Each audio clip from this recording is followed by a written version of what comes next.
Today, in the Catastrophes Avoided or Not series, we are exploring a case about one that was not. Revolving around a 16-generator run of the river power plant, in particular Unit Number 1, in which VibroSystM's monitoring solutions helped them discover what was hiding inside and causing all that ruckus.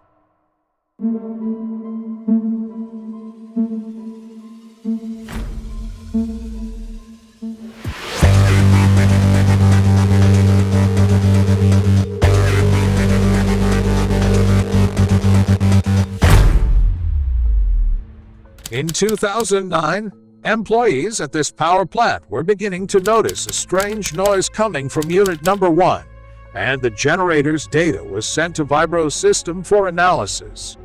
When investigating the issue, it was discovered that if the staff had reviewed the FFT plots routinely, they could have noticed an increase of the vibration levels on the 9.48 Hz frequency since 2007.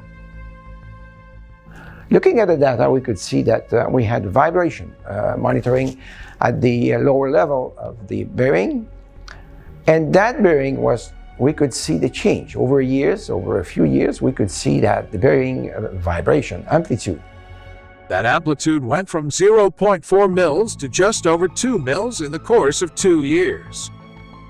After being aware of the situation, they decided to shut down Unit Number 1 and inspect it. What they found inside the scroll case was astonishing. They found out a lot of debris, and I invite you to check and see how debris was debris. I mean, it's big pieces of wood. And it was enough to be a perturbation to the flow of the generator. Even though all that debris had been accumulating for a couple of years, it still did not explain the noise that the staff were hearing. But to understand the cause, you have to dig into the machine's history. Back in 1989, air gap monitoring systems were installed to ascertain if the concrete growth caused by alkali aggregate reaction was affecting the shape of the stators. The dam is growing, the concrete is growing, so that it has an effect on the machines. The 16 machines over there would be squeezed when the dam expands, meaning that they get old. With VibroSystM's help, they began monitoring the stator's behavior. We could see on real time what was happening there. As the machines were getting oval, we will see that this is coming and we'll take action before we get a rupture, because it could be even a rupture.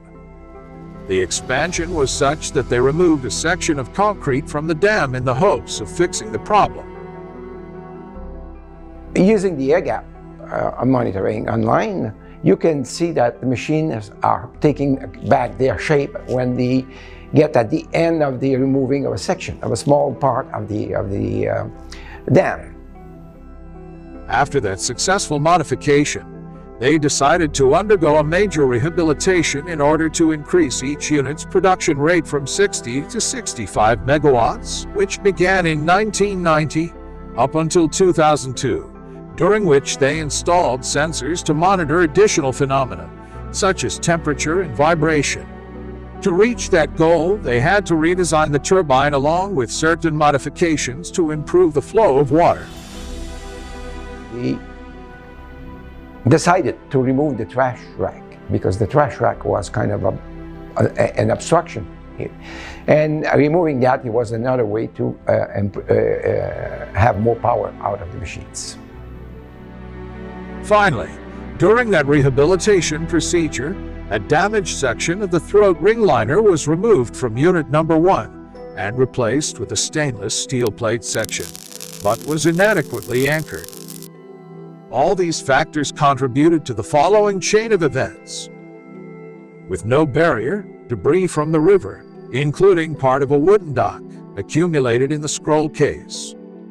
Over time, the even flow of water running through the throat ring was disturbed by all that debris, creating a hydraulic unbalancing of the turbine, forcing it towards the wall.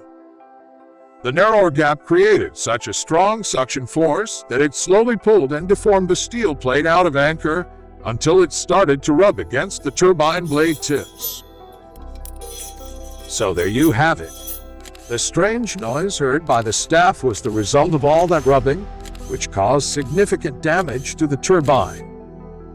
The vibration seen on the FFT graphs was a good indicator that there was a problem with the generator, but not enough to pinpoint the exact location. After all these events, they decided to install SPES-117 submersible sensors to monitor the blade tip clearance of the turbine. With the particular design of their generator, holes had to be drilled in the structural concrete in order for the cable to be encased in the scroll case wall. Usually, it is simply a case of drilling a hole in the throat ring at the turbine's level and running the cable through the passageway. Instead of having to decide on the progressive vibration, which is important for other reasons. But if you have to decide for down in the pit, now you have a picture with an actual measurement of what is going on there in the situation. You get on your screen or on your phone even, the picture of what's going on down.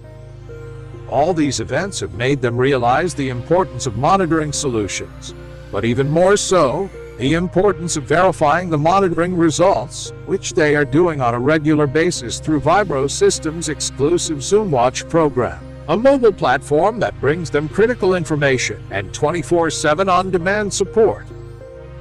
With all these tools, they have encountered no other major issue to this day.